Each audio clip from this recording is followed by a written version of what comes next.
Dear students, अब मैं आपको पर्सनल प्रोनाउन के बारे में बताऊंगा। प्रोनाउन के बारे में मैंने पहले बता दिया था। अब आप पर्सनल प्रोनाउन के बारे में समझिए। पर्सनल प्रोनाउन, पर्सनल का मतलब व्यक्ति से संबंधित, खुद का हो गया। इसको हम हिंदी में व्यक्तिवाचक सर्वनाम बोलते हैं, व्यक्ति से संबंधित। अब इसकी डेफिनेशन बोल रहा हूं। The pronoun which denotes the person or persons speaking of are called personal pronoun। देखो, द प्रोनाउन, वो प्रोनाउन विच डिनोट्स, जो डिनोट करता है, बताता है, द पर्सन, उस व्यक्ति के बारे में, और पर्सन्स अगर प्लूरल में हो तो उसके लिए पर्सन्स लगेगा, व्यक्तियों के बारे में। स्पीकिंग ऑफ, जिसके बारे में बोला जा रहा है, आर कॉल्ड पर्सनल प्रोनाउन, उसको हम पर्सनल प्रोनाउन कहते हैं। The pronoun which denotes the person और persons speaking of. Speaking of, जैसे you are doing the work, तो यू आर डूइंग, एग्जाम्पल के तौर पे देखिए, you are doing the work. यहां पर यू, ये पर्सन हो गया, यू कौन हो गया? तुम। तुम्हारे बारे में बता रहा है ये कि तुम क्या कर रहे हो। ये डेफिनेशन होगी प्रोनाउन की। यू जो है वो प्रोनाउन है। आपका नाम राम है। आपका नाम क्या है? राम। और मैं आपसे बात कर रहा हूं, तो मैं ये नहीं बोलूंगा कि Ram is doing the work, मैं बोलूंगा you are doing the work. तो you is speaking about Ram. Ram क्या हो गया? नाउन हो गया। और नाउन जो मेरे सामने राम बैठा हुआ है, उस राम की जगह पर मैं यू का इस्तेमाल कर रहा हूं, तो ये क्या हो गया? प्रोनाउन हो गया। जब हम आमने सामने बात कर रहे होते हैं, तो जो सामने वाला व्यक्ति होता है उसका हम नाम नहीं लेते हैं, उसकी जगह पर हम यू का प्रयोग करते हैं। सामने जो बैठा हुआ है वो खुद नाउन है, लेकिन उसकी जगह हम जब यू बोल रहे हैं तो यू प्रोनाउन हो गया।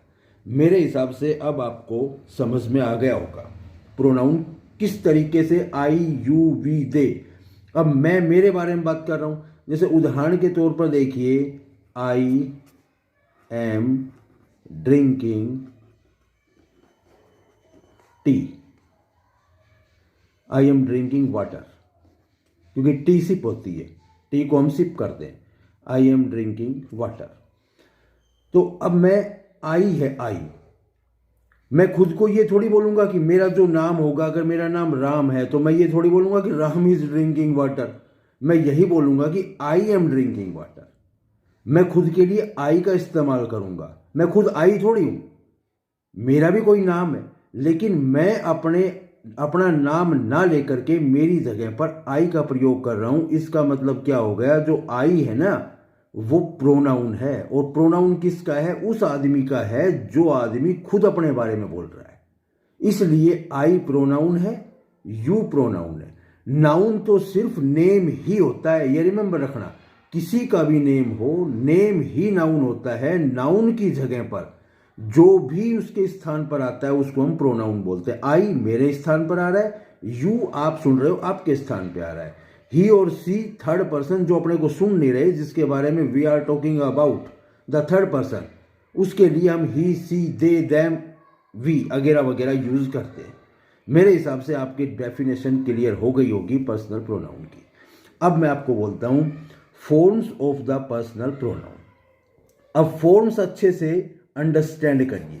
जो फॉर्म्स होती है, मैं फॉर्म नीचे बना रहा हूं, उन फॉर्म्स को अंडरस्टैंड करो, आपके समझ में आएगा। किसकी? पर्सनल प्रोनाउन की फॉर्म्स है। अब देखो, अलग अलग फॉर्म्स है। फर्स्ट पर्सन है, इसकी अलग फॉर्म है। सेकंड पर्सन है, इसकी अलग फॉर्म है। और थर्ड पर्सन है, इसकी अलग फॉर्म है। तीनों की फॉर्म समझा रहा हूं, अच्छे से समझना।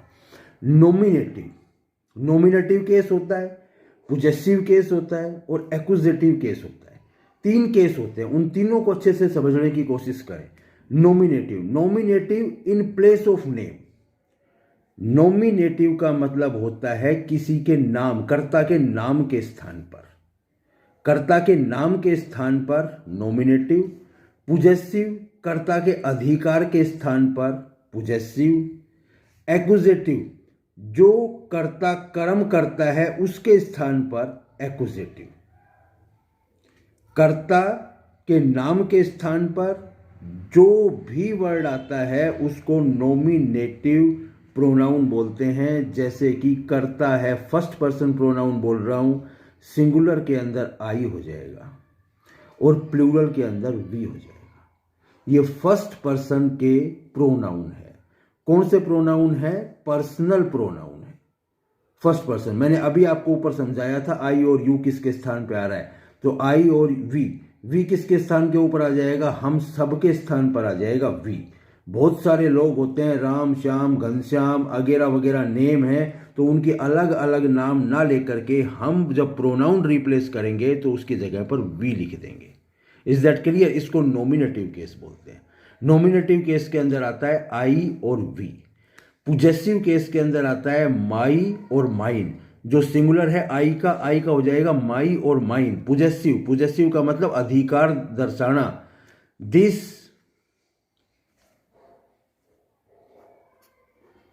This is my car. ये माई आ गया, किसके लिए आया? कार के लिए।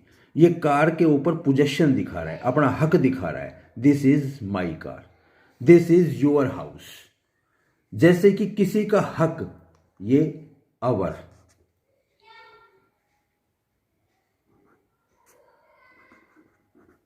दिस इज, या इट इज कर लो, दिस इज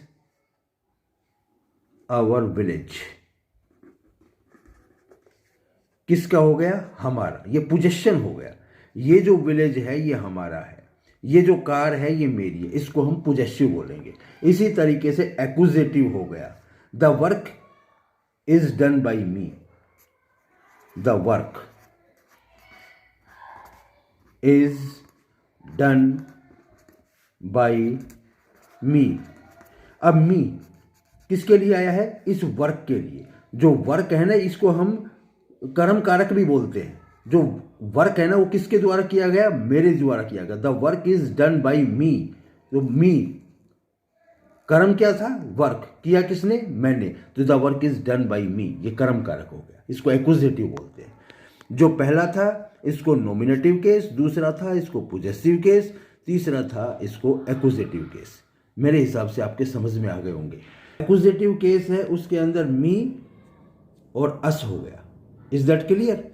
अगला देखो, अगला है नॉमिनेटिव केस सेकंड पर्सन का। सेकंड पर्सन का नॉमिनेटिव केस होता है यू।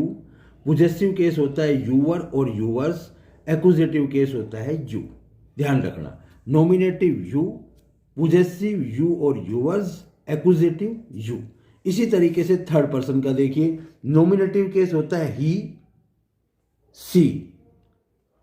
ये फेमिन, ये मैस्कुलिन, ये फेमिन। ये जेंट्स के लिए, ये लेडीज के लिए, मैस्कुलिन और फेमिन, ठीक है ना।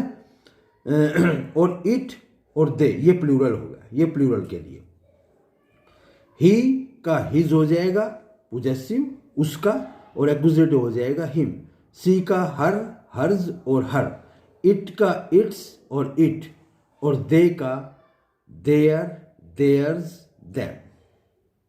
अगर अब भी आपके कोई चीज़ समझ में नहीं आई हो इनमें से, मैंने खूब अच्छे तरीके से डिफाइन करने की कोशिश की है, फिर भी अगर आपके समझ में ना आया हो तो कमेंट करें और मेरे से फिर से पूछें। अदरवाइज़ मेरे हिसाब से आपके ये समझ में आना चाहिए और आपका ये चैप्टर क्लियर हो जाना चाहिए।